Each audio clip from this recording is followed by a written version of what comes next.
I'm glad that we're continuing the conversation that we started a few weeks ago.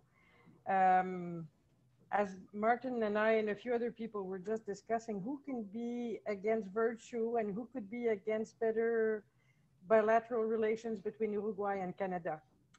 And, as I was preparing some remarks to introduce the topic, um, I realized that I need to first and foremost thanks CESCOS for organizing this. I think it's a really good, it's a best practice to work with civil society and work with intellectuals and work with people to help us advance the thinking and then the doing um, around strengthening bilateral relations between two countries. So thank you from the bottom of my heart. I think this is helping me in my work, and I think it helps advance the thinking, generally speaking, for everybody. And as I was thinking about, how I can set the stage for this conversation that's going to happen today, there's some questions that come to mind. And while in the first meeting we talked about the dream and the what, I think the interesting part would be how can we talk about the how, and how do we move forward on this? So I have a few questions that I'd like to leave with the speakers and then with some of the participants. Since my arrival 4 years ago, I've seen the use of chambers of commerce in other, between other countries and Uruguay. And there was one that existed a while ago here between Canada and Uruguay, and it kind of petered out, like it didn't, it might have been really effective a while ago, but since I've been here, I haven't seen much movement on that. So I'm wondering about the value of chambers of commerce and if these are tools that we can use to move ahead. Then, in the spirit of moving ahead between the two countries, what is the best strategy to use? Do we shoot broad and plant seeds a little bit everywhere and, just hope that something will reap benefits? Or are we better to focus our efforts on areas where we know we're really, really good? So that for Canada, for example, it would be in forestry. And, so the work that I've been doing the last 4 years is kind of paying dividends now, but it took 4 years to materialize. And so what's the best strategy? Shoot broad and, hope, have a very thin experience and expertise in many areas? Or are we better to focus and narrow and do less things, but do them really well? And so that's a question that I've had. And because I'm from the science background, personally, I prefer to focus and do things really well, but there might be other ways of looking at things. Then, this is one thing that I've not been able to resolve, and maybe you can't resolve it, but when we look at culture, like organizational cultures, societies, culture in society, how does that hinder or help to strengthen bilateral ties? And where's the middle ground, and how can we move ahead, having the Canadian impatience, for example, toned down, and how can we help the Uruguayans speed up? And I'm saying, Martin, I'm not saying that the Uruguayans are slow, but there is a cultural difference and a difference in appreciation of time and moving things ahead. And how can we help that middle ground so that everybody's happy and feels content with the movement that's going forward? And last but not least, and this is true of everything, it's not just in bilateral relations, but in personal relationships with, in organizations or in our own departments, how do we move beyond the cult of personalities? So, I'm who I am. I come with a background of science. Of course, I was comfortable talking to people in science, but when I leave, my replacement is coming with a completely different background, and all the work that I did, we'll see how that can continue to grow. And so in the diplomatic world where there is a lot of movement, and because I'm not a career diplomat, maybe Martin has some answers on that, but how do we move beyond that and make sure that there is sustainability in the things that we've tried? So those are questions that I had, and I don't know that we'll be able to answer all of them today, but maybe in the presentations that we'll hear from Martin and Isidoro, and then and Nicolás, maybe in some of the conversations we'll have after that, we'll be able to provide some light. And really, in a way, I'm setting the table for my replacement, and I'm hoping that she can follow through on some of the things that we will discuss today.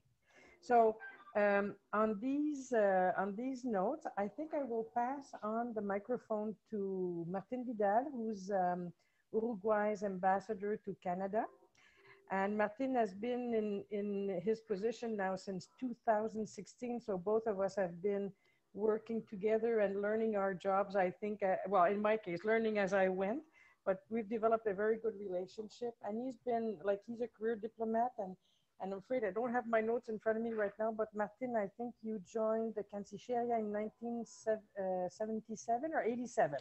87, right? Well, at 87, I think I was finishing elementary school, but but yeah, I joined very young. I was in 1997, 10 years after. There you go. So anyways, young, but dedicated, and the same way that I've become a Canaguasha, I don't know if we can say of Martin that he's a Uruguayense. Anyways, we'll see with time. So Martin, the floor is yours. Thank you, Joanne, and good morning to everyone. You will see how Canadian I have become in these last 4 years, because I will start by apologizing.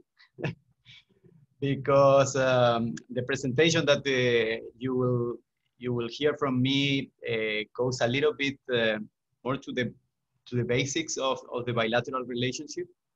I'm ready here to share some thoughts about the pillars that sustain the bilateral engagement between Uruguay and Canada.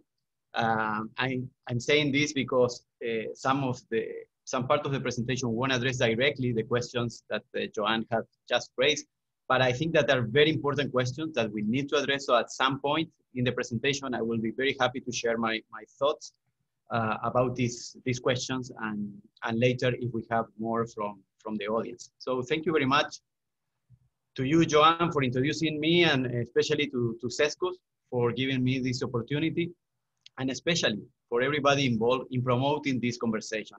As I mentioned to you a few days ago, this is a conversation worth having, and going through the values and principles that are in the basis of this relationship. You will see why it's important, especially right now that the world is needing countries and leadership that fight for the principles that sustain the international rules-based order. So let me begin this presentation by going a little bit back to why principles and values are important in international relations and in foreign policies from countries like Canada and Uruguay. So first of all, we have to say that this is number one. This is very natural. It's very natural that you project abroad what you believe internally. It's very difficult to find countries that do one thing at home and project a completely different image abroad. It's very difficult. It's unnatural. So this is a natural thing. Whether we do it on purpose, strategically or not, this is what transpires from foreign policy. Second, most of the principles that we will be talking about are pillars of the rules-based international order that has allowed countries and individuals to coexist peacefully for the last 75 years. Most of these principles are enshrined in the UN Charter. And I would like to congratulate CESCOS for promoting this discussion about values and principles at this time of the war situation, where the UN turns 75 years old, and many of these principles are under stress. Third point I want to make is a principled foreign policy, especially if you are consistent, can protect you from having to choose between opposite parties, and instead shift the focus on the merits of the topic under discussion. This is the approach that we took in Uruguay for preparing for the Security Council term in 2016 and 2017, and turned out to be a great strategy. For small and medium-sized countries, also, to defend values and principles in the multilateral arena is very important for self-preservation, especially around the cardinal principle of respecting international law.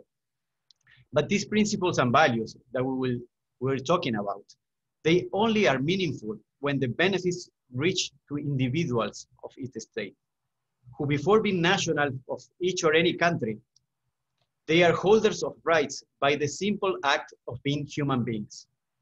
So these principles are useful, are important if we live up to them, if we put them into practice in a consistent way. With that consistency comes credibility, which can later be used to defend those principles. For years, reference to shared principles and values have been highlighted by our authorities, both from Canada and Uruguay, as the pillar of this relationship. But in the next minutes, what I will be sharing are a few examples of our joint and conscious efforts between both countries to translate these shared values and principles into concrete actions. I hope that by doing that, I will answer some of Joanne's questions, but I will try to do that afterwards, if not. So I'm going to share with you some a presentation. There will be a guide for what I'm going to share. Sorry, this is the first time I do this. I hope this works. Okay, so see that the picture, I will explain the picture later. This is what I just mentioned about why the principles are important. And let me begin with democracy. All right, this is a value that is comprised by many of the principles that we will be talking about this morning. And let me share with you, this is the last index of the Economist Intelligence Unit. It's in 2019 about the different situation of democracy around the world. And you will see in the Americas and in the world that there are only 22 full democracies, and Canada and Uruguay are two of those.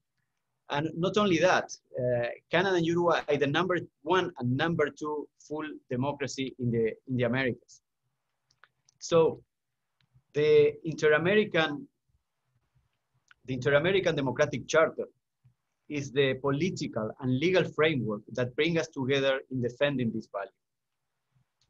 Right. And we have worked together closely with Canada, common ground and coordination in one specific example that is a crisis, a political, a humanitarian, and institutional crisis that is very evident in our region, that is the situation in Venezuela.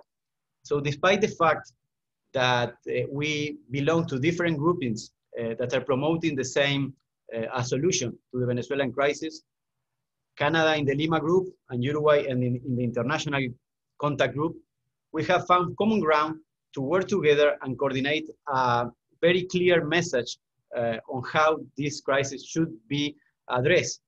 And these 4 points are critical. The democratic and peaceful solution. This solution should be through free and fair elections, should imply the release of political prisoners. And later, you will find a strong commitment to defend human rights, like we did a few days ago in Geneva in the Human Rights Council, defending a resolution presented by a Lima group member to renew the mandate of the fact-finding mission about human rights abuses in Venezuela. Second, and this is critical for democracy, is the respect of the rule of law, both nationally and internationally. As I like to say, these are two sides of the same coin. The same as the projection of values. If you defend the rule of law at home, you will be defending the international rule of law as well.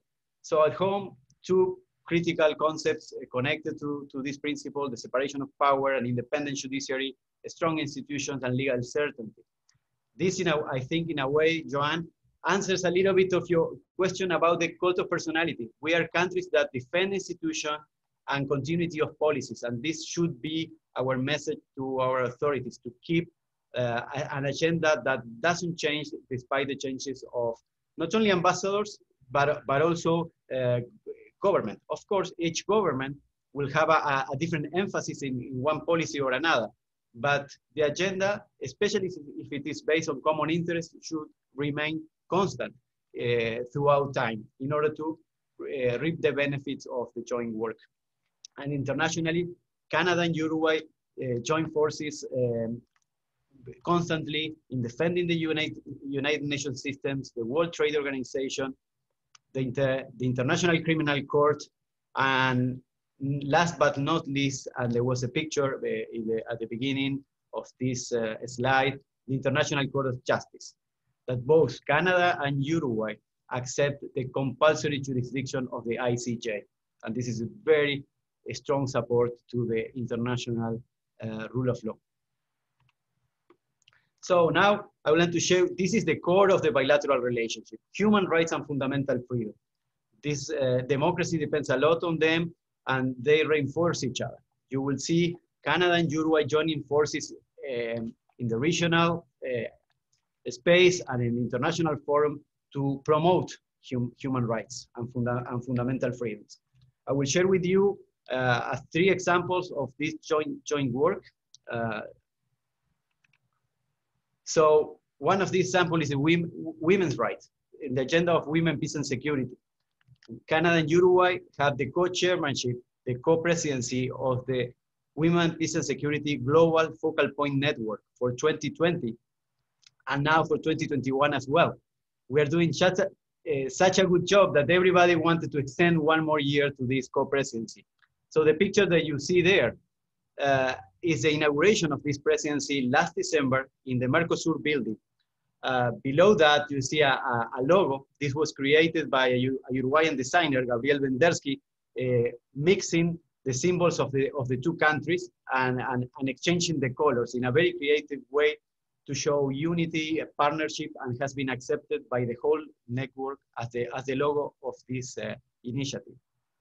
And below this year, we have been working a lot online. Of course, we cannot meet in person, but this is just a sample of how active we have been in defending an agenda that was created 20 years ago to defend the role of women in conflict situation and post-conflict situation. So what we did in December is that Canada and Uruguay worked together to bring civil society organizations, diplomats, military officials, and the academy all to Montevideo to discuss this agenda in a way that was unprecedented in the region. So children's rights. Uruguay has a long-standing tradition in defending the rights of the child, and Canada as well.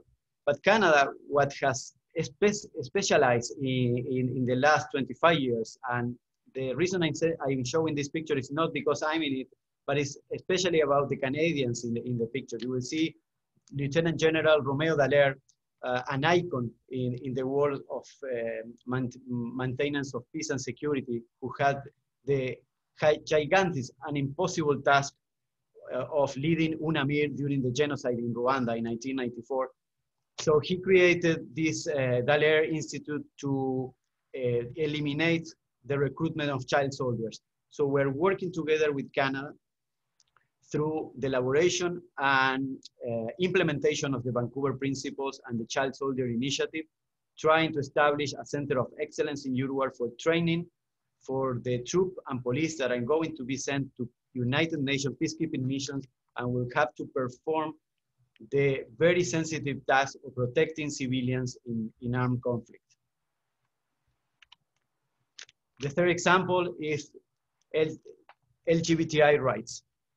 So Uruguay and Canada collaborate strongly through the Equal Rights Coalition that promotes equality of rights for LGBTI persons. This coalition was launched in 2016 in Montevideo, as you can see, and Canada and Uruguay have been strong partners in promoting these rights.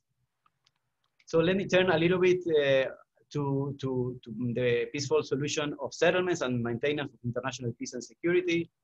I mentioned the ICJ's jurisdiction, but we defend together the different roles of the UN in this regard. But I would like to put a special focus in UN peacekeeping because Uruguay has a strong, a traditional and a strong commitment, and also Canada. And this day, this commitment is exemplified by a joint work in what is called the ELSI initiative, trying to recruit and deploy more women in UN peace operations. This initiative was created and is sustained by Canada, and Uruguay is one of the key partners in it through the participation in the small core group that is doing the advocacy internationally, but also as one of the few pilot countries among the troop and police contributing countries in order to assess the barriers that we have at home in order to recruit more women and deploy them to UN peacekeeping missions. We are very advanced in this project, and in the next week, we will have the first result of this barrier assessment. So now I turn a little bit quickly to values at home that are shared between Canada and Uruguay. So it's very, very important how we align our vision in social inclusion and social justice. This is a feature of our social contract of societies in both countries. And the best examples can be seen in how we see education and health, and the role of the state in supporting these two basic services, and try to not to leave anybody behind. This is an asset in terms of pandemic, as you can see in the picture that I'm showing. This is the Plan Ceibal in Uruguay. Basically, for those that are not familiar with this project, with this initiative, is the application in one whole country in the education system, in elementary and secondary school system in Uruguay, to provide a laptop and a whole package of software and education in order to reduce or basically eliminate the digital gap within our society. A strong role in providing public health and public education, and the connectivity through the Plan Ceibal has been very handy in this complex time of pandemic that we had to revert to distance schooling in all of our countries. So now, almost reaching to the end of the principles and values of these examples, I would like to go to 3 I know there is a strong interest in working or analyzing this issue. Joanne mentioned the issue of chambers of commerce. So we have a strong basis for support of international trade, historically and in current time between Canada and Uruguay. And we have to use it in our favor. In the past, and Isidoro Hodara has been a big part of this in the Uruguay round and the creation of the World Trade Organization through the Cairns Group to promote the liberalization of agricultural products.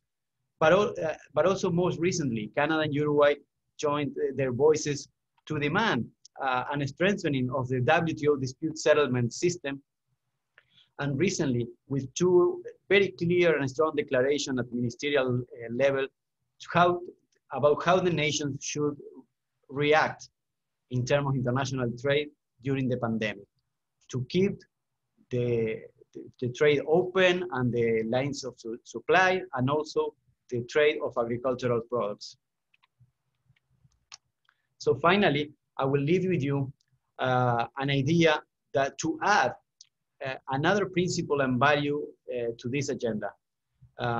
Because we have done very concrete work, and Joanne has been leading one of them with the construction of wood, but I think that we have enough base to build a strong agenda on sustainable development, but especially on climate change. So in the last years, the Ministry of Environment of Canada have signaled to us that they want to address environment agenda through the Mercosur-Canada negotiations. And that's okay. I think it's a good idea. It's a good strategy. We need to have an environment chapter in the Mercosur-Canada trade negotiations.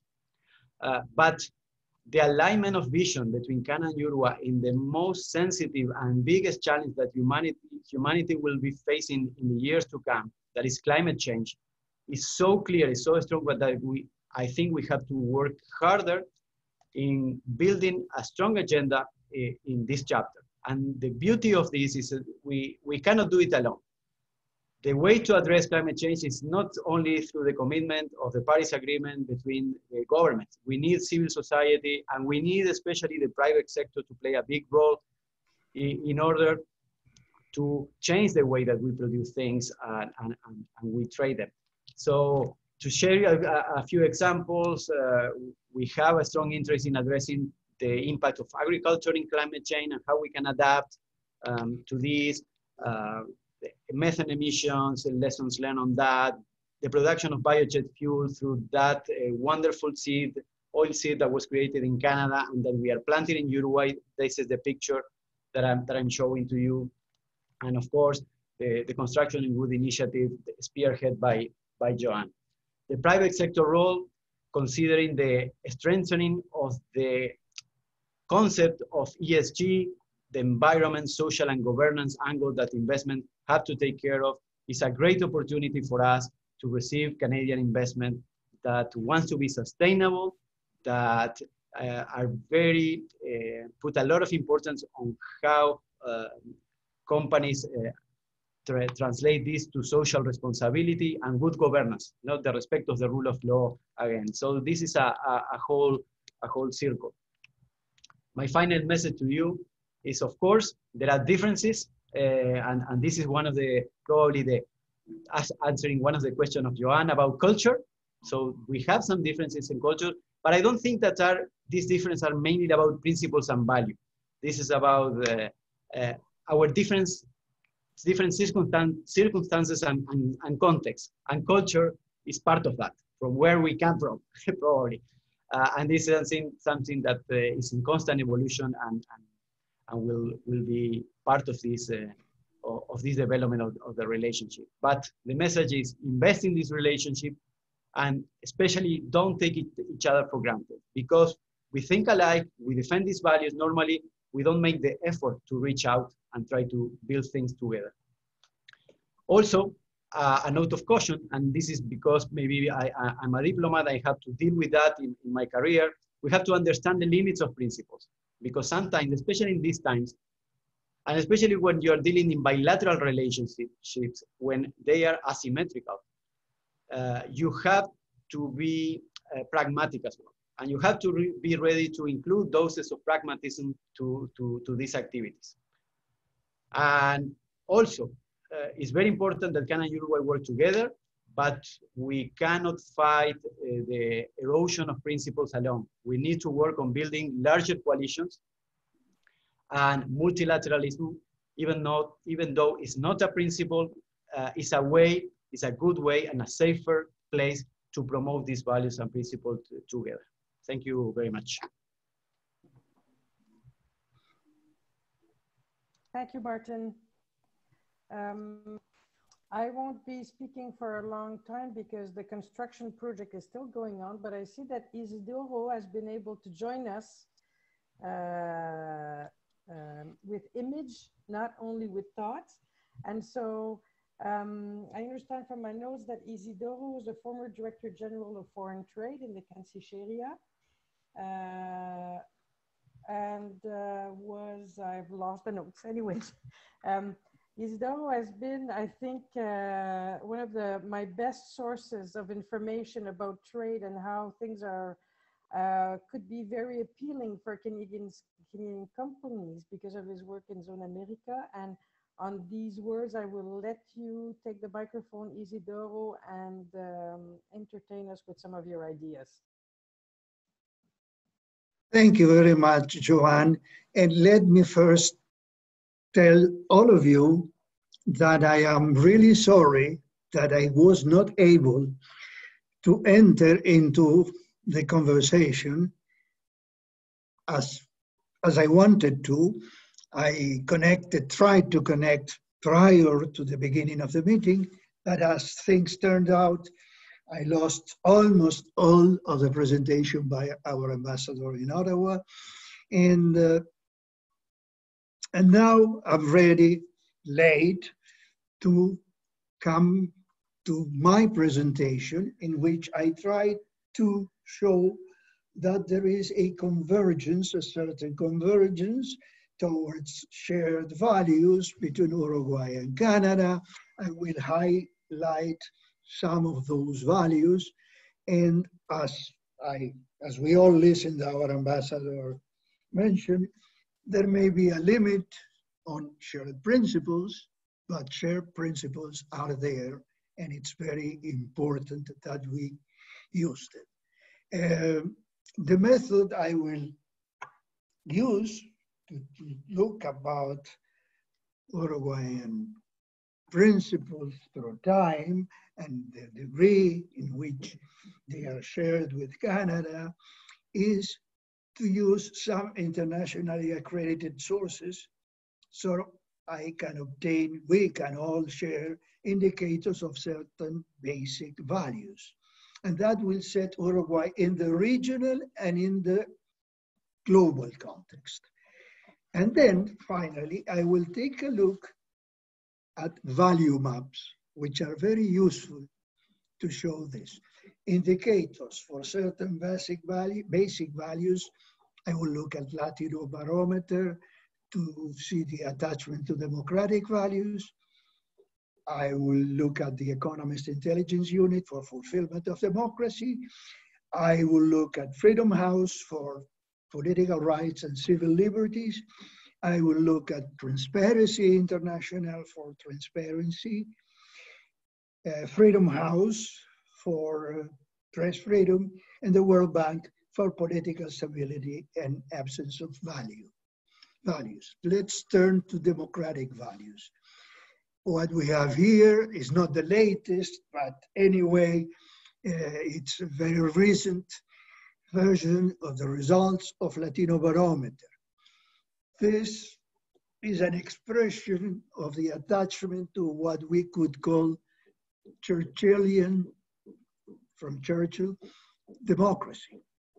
That is to say, it's the best available option, or it's the worst except for all the others.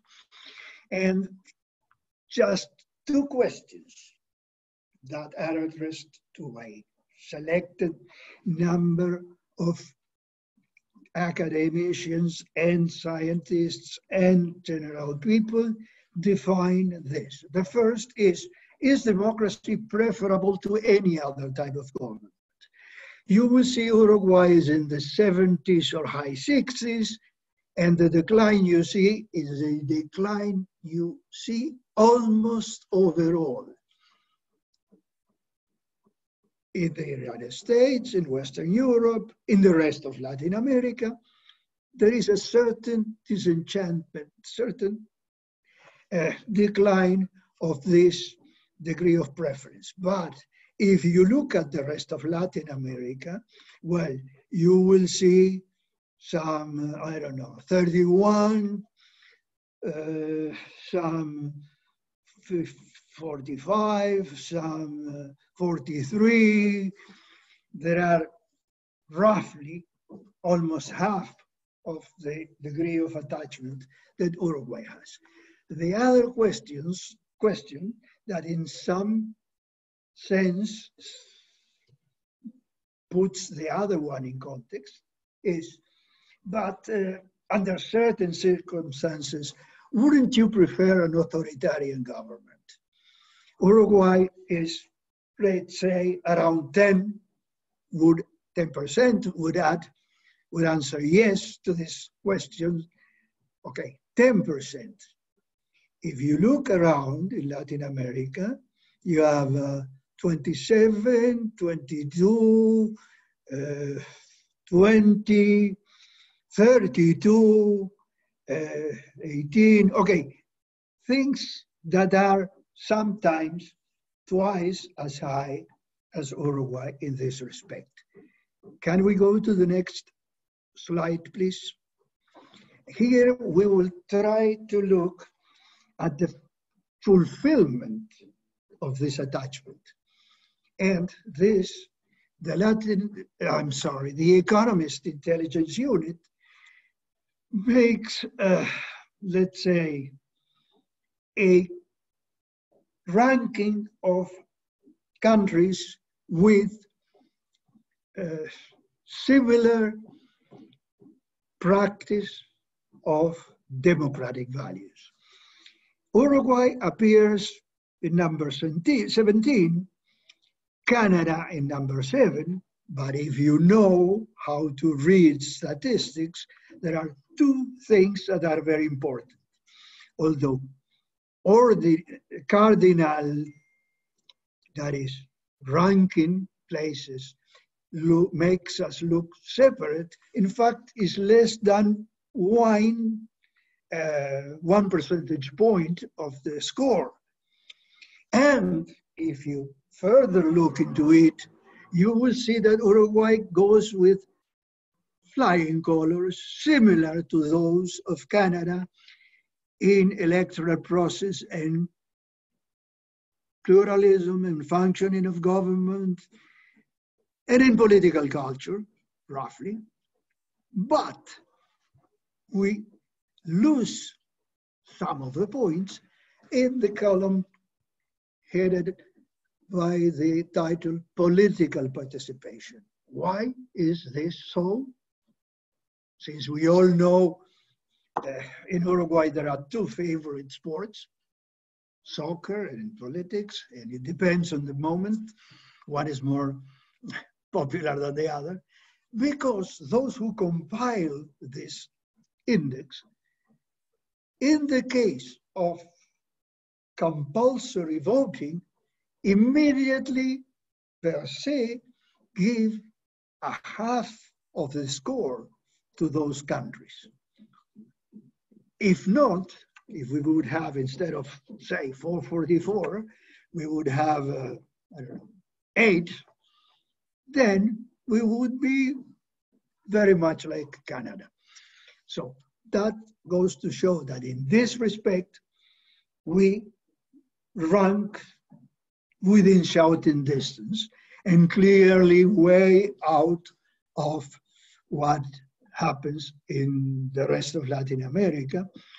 And we are comfortable to be, say, between the UK and the US in this index, in spite of this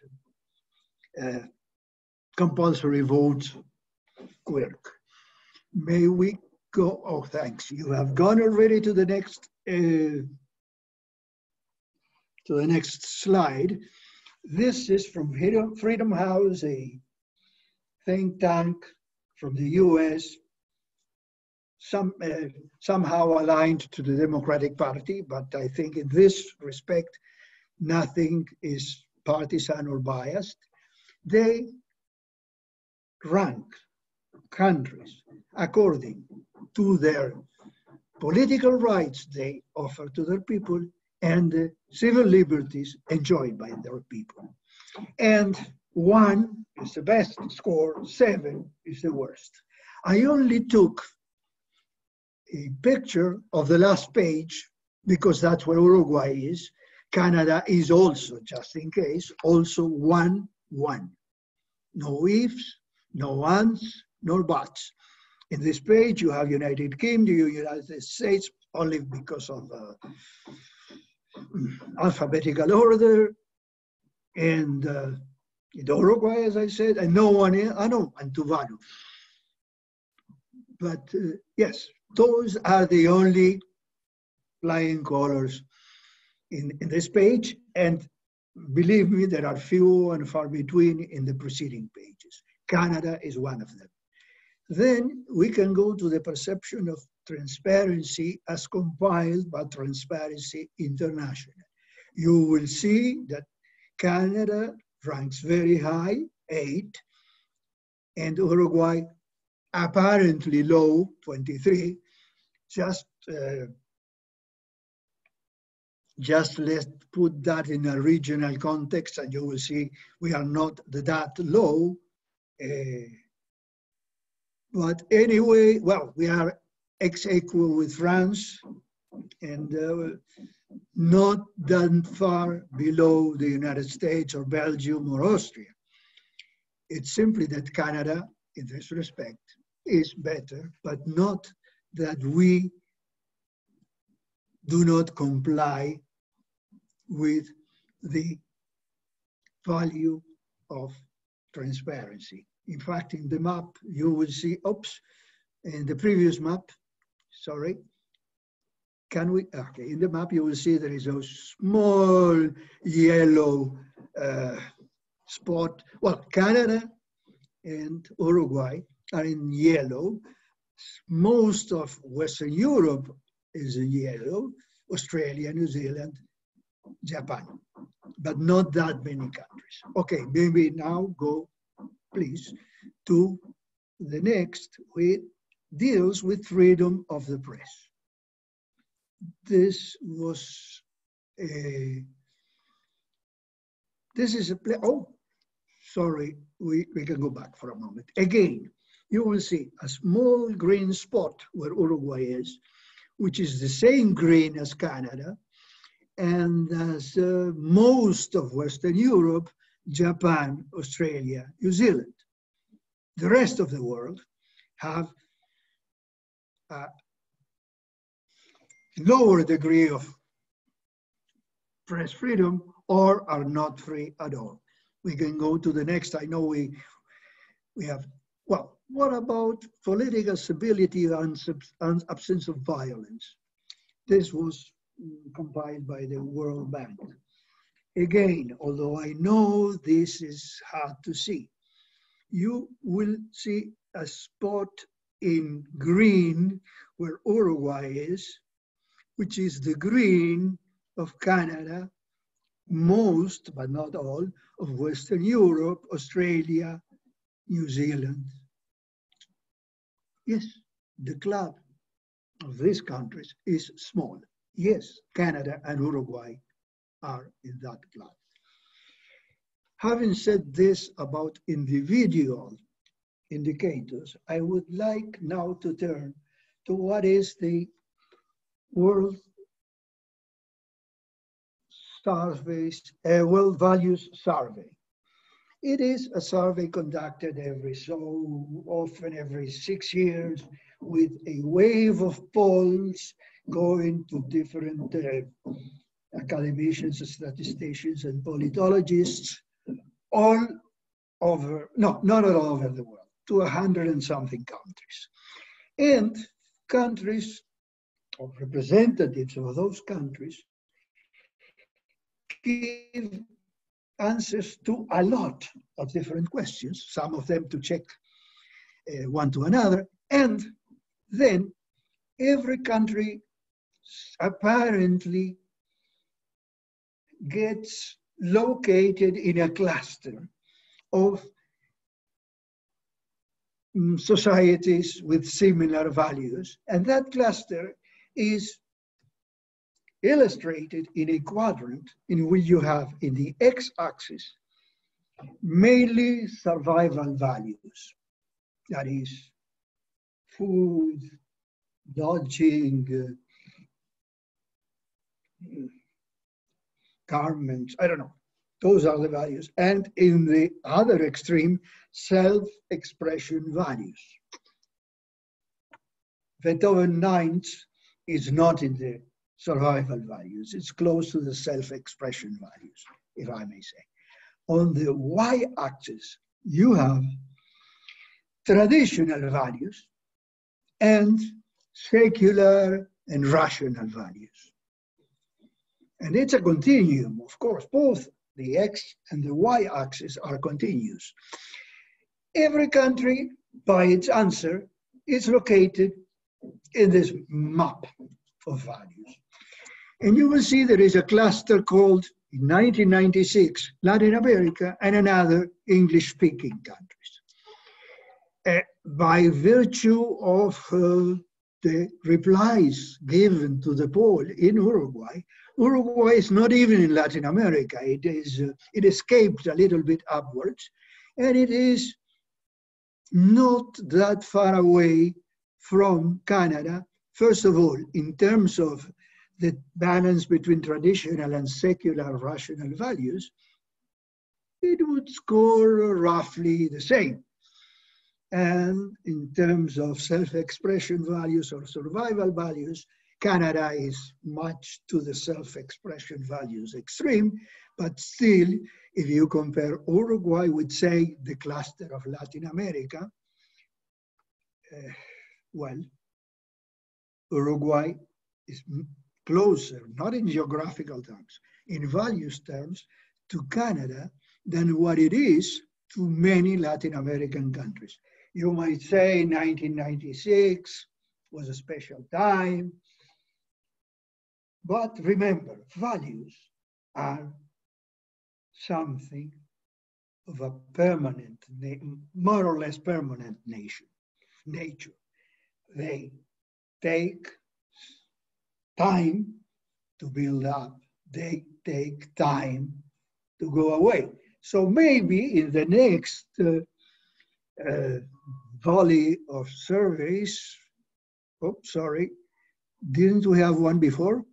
Sorry, the previous slide, 96, and then? Okay, there is another one afterward. If you look here, 2008, it's a decade has passed, and Uruguay is no longer outside Latin America, but it is in a sort of peninsula in terms of values. I'm not talking about geography. That puts it very close to, say, Northern Ireland, almost overlapping, and very close, again, to Canada, and very far away from Mexico, Peru, Venezuela, Guatemala, Colombia, Puerto Rico, El Salvador, Chile, Brazil. Now, with Brazil, we are close. So it wasn't a question of 1996. In 2008, we were also close in terms of prevailing values. Can we go to the next? In this one, which was the result of a survey carried out 4 years ago, we will see again Uruguay in a peninsula that is a little bit outside of, it's jutting out of Latin America. It's not outside, but it is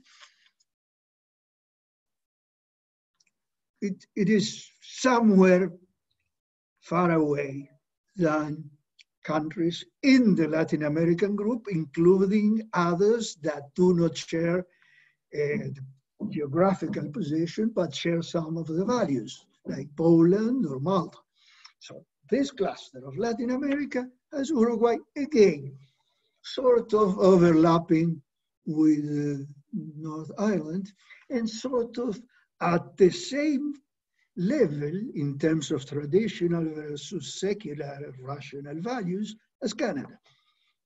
So we are sharing that, although in terms of self-expression values, as we mentioned a couple of slides earlier, we are a little bit far apart. So I would rest my case here, and if questions arise, I would be very happy to take them. So please cut out the PowerPoint. Okay, thank you very much. Thank you, Isidoro. I've always appreciated as a geographer how, although physically located in space, there are other ways to create ensembles. And I think I've often found your analysis very informative in terms of, putting dimensions and putting like actually numbers behind, how we say how close we are. So I appreciate very much your presentation. Now I think we're going to go on to Nicolás, which is probably by now the most official Canaguacho or Urodiense that exists, and has demonstrated his interest and in love for both countries. Nicolás is a senior researcher at the Woodrow Wilson Center for International Scholars and a PhD candidate in political sciences at the University of Toronto. And his areas of specialization include comparative politics, Latin American politics, and comparative labor studies. So Nicolás, the microphone is yours. Thank you, Ambassador Frappier. I would like to say I'm very honored to be on such an excellent panel with Isidoro and Ambassador Vidal in Ottawa. And everything I heard was super informative. I want to comment on Vidal's presentation first by saying, I'm really impressed by how much Uruguay is actually doing with Canada. And I would really wish that, more of that could be shown more consistently. That's the kind of thing that I think people need to see more of. And so, it would be great if that type of interaction and cooperation with Canadian authorities could be more easily available in a way. So, through Twitter, through social media in some way, so that people can see that the relationship is actually much stronger than I think even I had imagined. So that's great. Now, I wanted to quickly just ask a question to Ambassador Vidal. So on the one hand, you talk about, and I think convincingly, that the relationship is stronger than I think people had expected, like I just commented. But at the same time, you kind of momentarily talked about, well, there are areas where there are some challenges. And especially getting the attention or getting the kind of enthusiasm that we're looking for. And one word that you used that I think was of real interest to me was the word asymmetric. And there's obviously asymmetry between the two countries. Canada is one of the world's largest economies. I think it's the 10th or 9th largest economy. And so it is a significant middle power. So the question I have for you is that since you are in Ottawa and you've been in the milieu of Ottawa for 4 years now, what would you say is the biggest challenges that Uruguay faces to get that kind of attention or cooperation? It's clear that the number of presentations we've had from Isidoro and my own presentation in the last event, it was very clear that Uruguay and Canada have very similar values, more or less, and very similar interests, but it seems it's still a challenge. So I'm wondering if you could just address what you think are some of the structural, institutional, and maybe even political barriers that exist in Ottawa from your experience to make that relationship stronger. Thank you very much. You can't imagine, Nicolás, how happy I am that you raised that question. And I think that it will be fair if not only myself, but also Joanne answers, so we can have the different reality or point of view at least. But thank you. I took note about showcasing the work. This is something that needs to be addressed, and we have to do it in a comprehensive and consistent way. So about the asymmetry and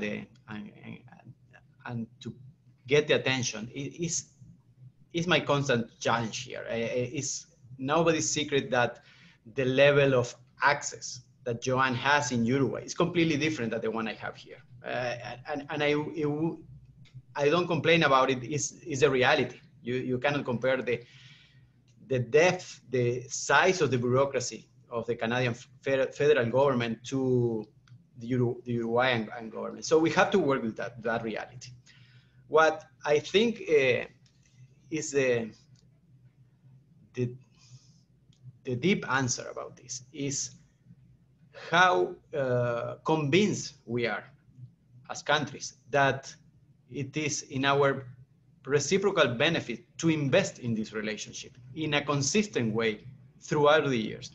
So in bilateral relations, in international relations in general, you don't build the relationship from one day to another. You have to commit and sustain that commitment through decades, through centuries. We are two young nations, in a way, that established diplomatic relations 70 years ago, but actually started engaging strongly between each other in the early 90s. And that was when Luis Alberto Lacalle came here in the visit. And next year will be 30 years since the last presidential visit of a Uruguayan chief of state to Canada. So if you compare Uruguay to other countries in Latin America that more or less are included or share these values and are included in the different indexes that Isidoro showed us, like Chile, for example, it's completely different, the level, the depth of the relationship. And we have to ask why it's happening, why is Chile? And so the Chileans invested much more than us in this relationship. To begin with, they have a free trade agreement. And when you have a free trade agreement, there is an enormous amount of volume that comes with that in terms of business, in terms of ministers, all kinds of exchanges. So we don't have that. So we are working on that. And this is an important issue that I didn't highlighted enough in my presentation about Mercosur and Canada relationship. Negotiations, sorry, they are resuming. The pandemic put a parenthesis in the presidential meetings when you are discussing sensitive issues like list of products, like barriers to trade. You need to work in a confidential way. So working online affects this. So we are coming back online with the things that we can discuss online. But if this moves forward, we have a great opportunity to push this relationship to a different level. Why? Because within Mercosur, the alignment in terms of values and principles with Uruguay will play a big role. We don't have the market, but we have a lot that the other partners in the Customs Union that they don't have. So I'm very confident that this could help. But if not, I agree with you. We need to invest much more and to show, look, when we get together, we do great things. But normally, because we don't need humanitarian assistance, or because we are not in a political unstable situation, we take each other for granted. Oh, Uruguay is fine. They are fine. But no, what we have been trying to do with Joanne and all the members of our respective governments to push it is that, look, when we get together, we do great things. We have to do this more often. Joanne, maybe you want to share your views? Yeah, I have a few, and I'm not a career diplomat, so I might say things a little differently. And I'm sorry for the noise again, but I'll try to be brief. What a great question, Nicolás. What a great question. You know, I have a brother who is an accountant, and he always says that, you know, you need to spend money to make money. And in a way, I'd say put your money where your mouth is. And it's true of both countries. Like, you know, when you look at trade, what I've tried to do, and I talked about this when I spoke initially, when I talk about trade to Canadian companies, I don't talk about Uruguay only. I talk about its comparative advantage, its geographical comparative advantage, the fact that it's located in Conusur. And to me, that's one of the things that I think Uruguay has for it. And I need, you know, me and my replacements, and Canada needs to be able to demonstrate the comparative advantage of Uruguay compared to other places. That's something that's really, really practical. You know, removing the obstacles for the bilateral relation to strengthen, I think would be critical for this, you know, for this apparently natural marriage And, you know, there's all kinds of marriages, and there's the one you do in front of the church and the one you do in front of the justice of the peace. And, you know, sometimes you just live with your partner. Excuse me, my cat wants to participate in the conversation. Sometimes you just live with your partner because that kind of alliance is, you know, sufficient is what you need. And so defining what kind of alliance we want, I think, would probably be a good way of doing it. But in terms of removing obstacles, as a Canadian ambassador here, while I have access to the political power, the Uruguayans, generally speaking, not just the political power, but their eyes are turned towards Europe and the US. And if Canada wanted to make a difference, I would need to have, I'd say, double the size of my trade section and maybe double the size of my political section to be able to make a dent. And so that to me is one of the obstacles that I've had to find. There is a bias, a natural bias because of history, because of all kinds of things, to go towards Europe naturally. And it's a hard one to take apart.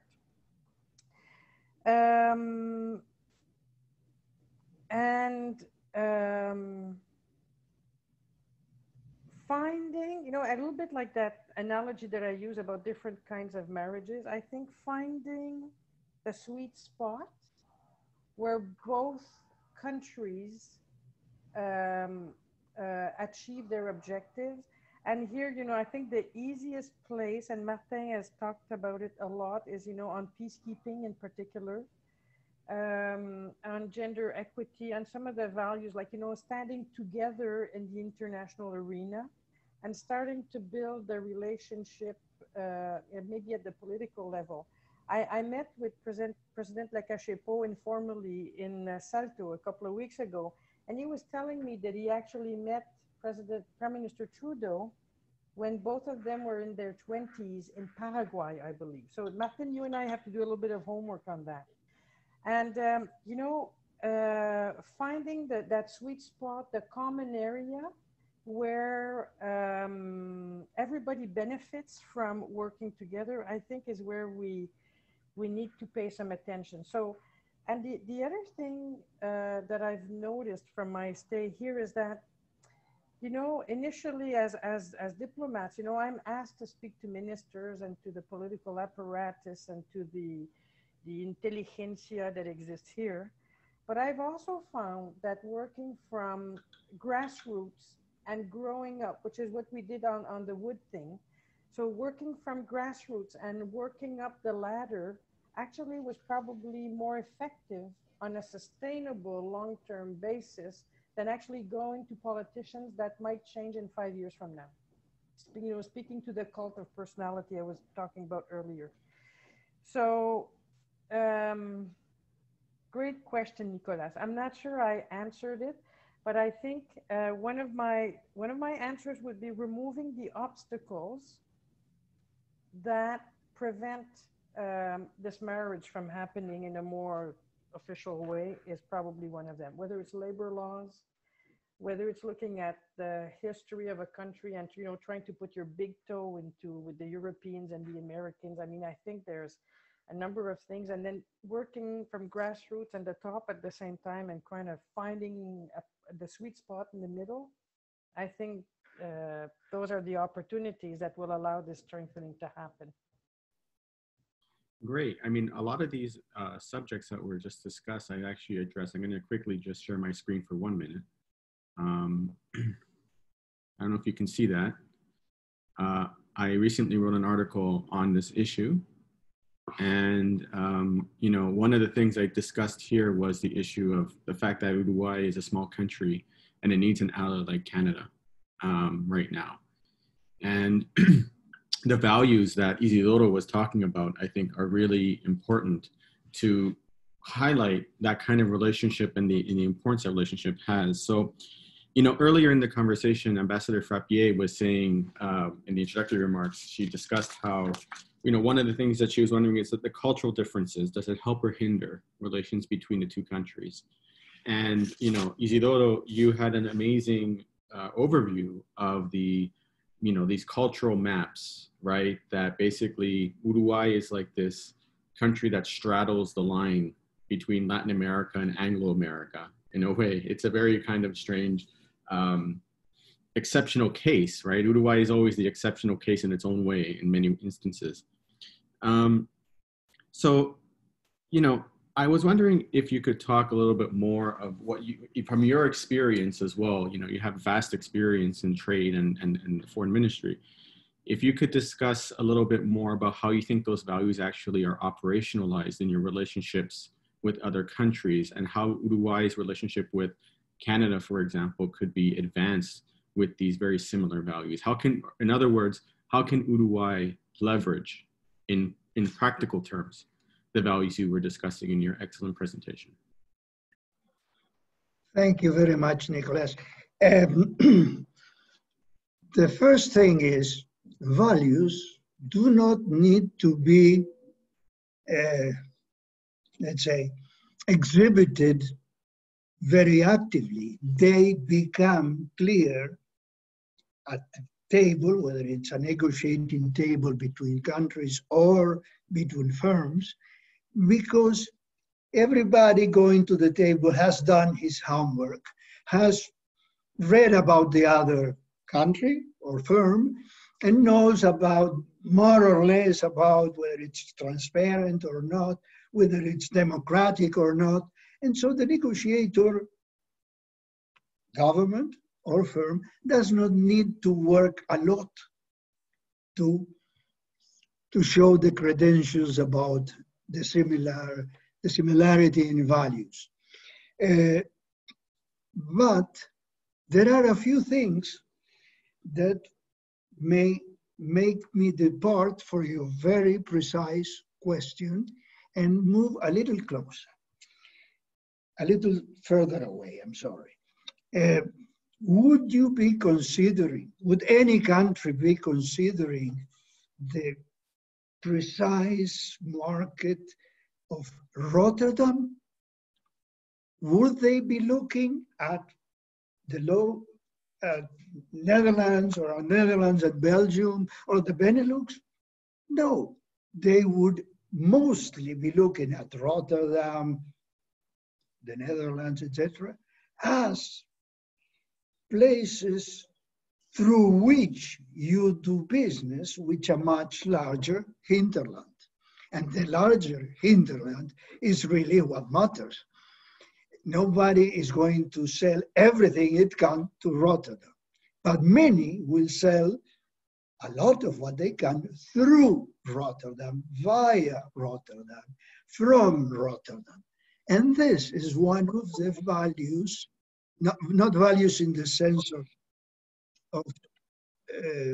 not values in the sense I used in my presentation, the assets that Uruguay has. And they do not need to wait for a free trade agreement. If we have it, great. And another dimension of our common interests will be shown.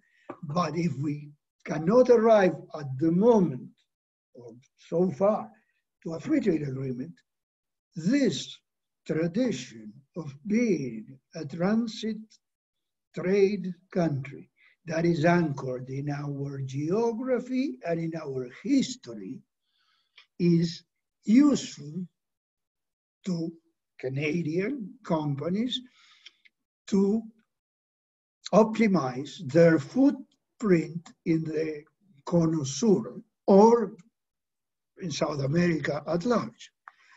And this is one of the, I don't know, one of the best profiles Uruguay can show at the moment. Of course, you do not put your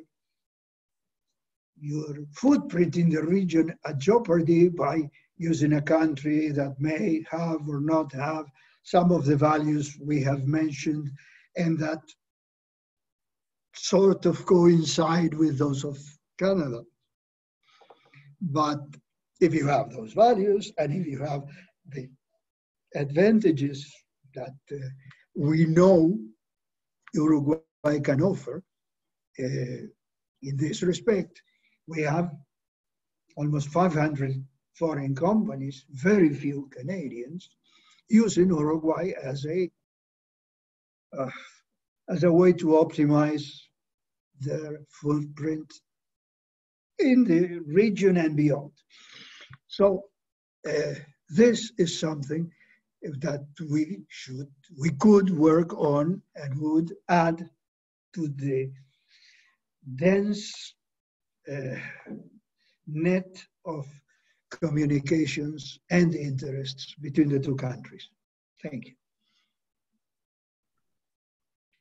I guess just some closing remarks. I don't know if there are other questions, but I would say, you know, one of the areas in which Canada and Uruguay seem to be growing quickly, maybe the ambassadors can tell me if I'm going down the wrong road or not, but it seems to be cannabis. That seems to be an area where Uruguay and Canada are really starting to, you know, grow, no pun intended, together.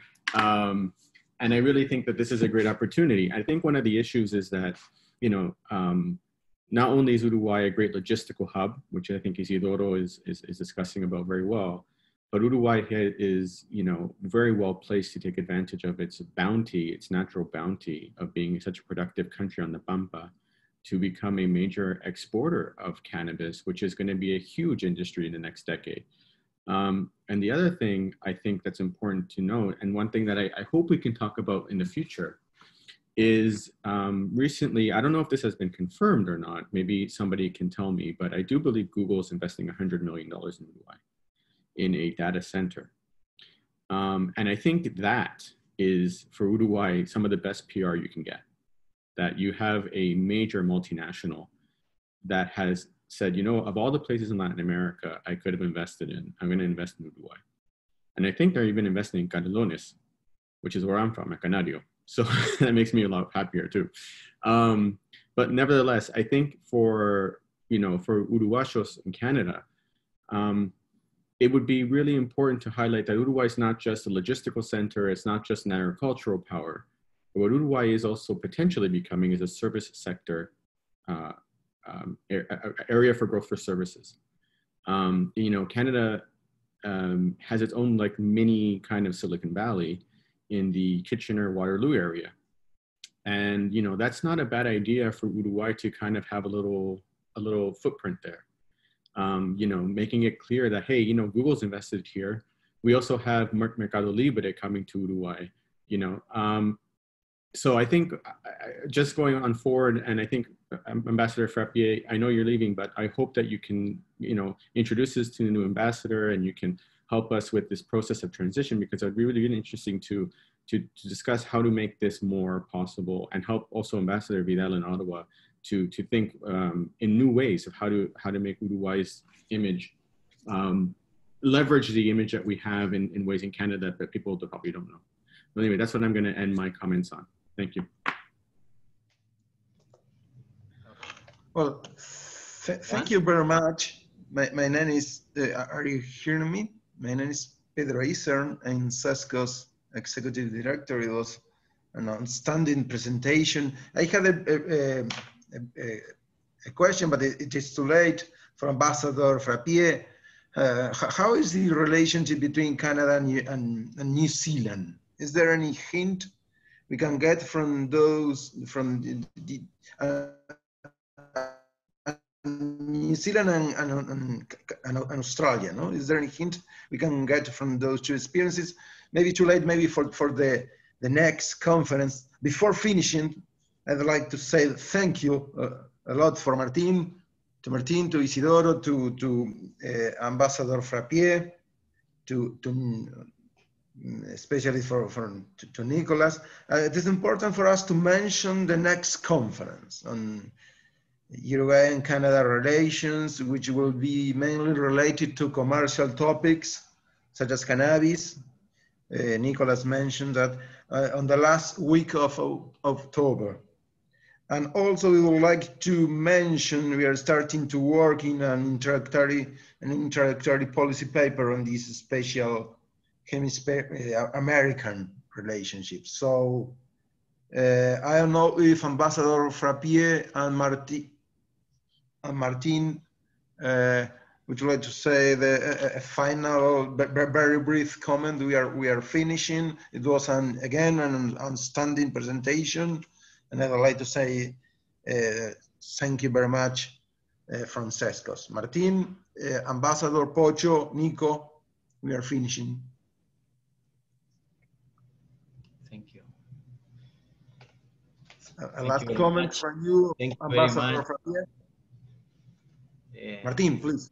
Yeah, okay. Now that I have the mic and mute, I would like to thank you for promoting this dialogue. As I said at the beginning, it's a dialogue that is worth having, not only for what entails for the bilateral relationship, but the whole concept of countries with this shared vision of how societies should evolve and world affairs. I would like to close by complementing something that I completely subscribe with what Professor Hodara mentioned.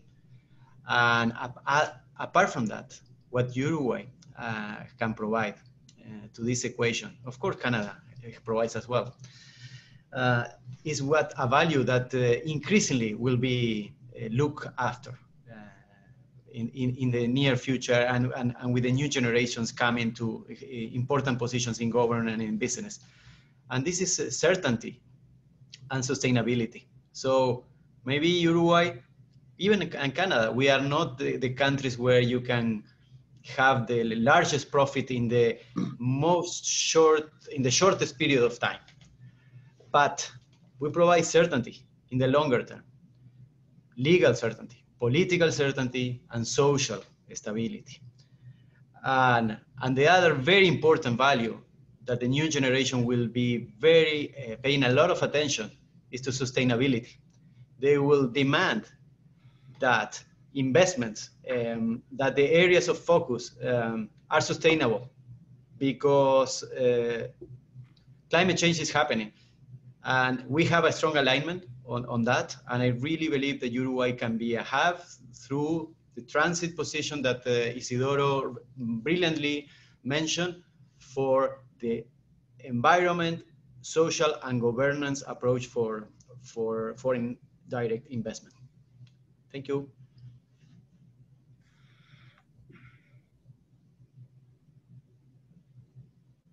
There we go. Okay, the last words, I guess. Again, thank you, CESCOS. Thank you for the participants to have stayed with us, for these two different conversations. There were some questions asked in the chat area about, if Canada is considering to leave the Commonwealth. To my knowledge, no.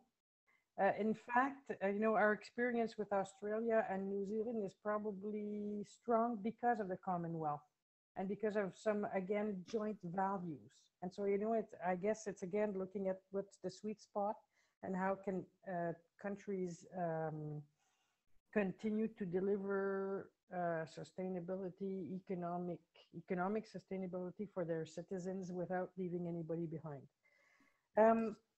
Listen, as a parting words, because I'm not sure I'll be able to participate further in the conversations, we'll see. I feel and I believe that the table is set for strengthening the relationship between Canada and Uruguay. I'm wondering, Isidoro, if we don't need to update the data to bring it up to 2020 and make those presentations to the Prime Minister and the President, or to let's start small and just speak to our respective foreign affairs department, and then we can dream big. But to me, one of the things that I appreciated with Ernesto Talvi when he was director of CERES, he went around the country and did all kinds of presentations, talked to people. And he came back to Montevideo and made a bunch of presentations that were substantiated by facts. And I think, Isidoro, in your presentation, I think it has all the makings of something that would speak to somebody that's responsible for the for a country. And but then it would be our responsibility, mine's and Martin's, or the people that will replace us, to actually provide 2 or 3 ideas of things that could continue to grow. And yes, cannabis is a place where Canadian companies have been investing heavily in Uruguay, and I'm actually trying to figure out how much these days, and it's not so easy because private industry, keeps tight lips.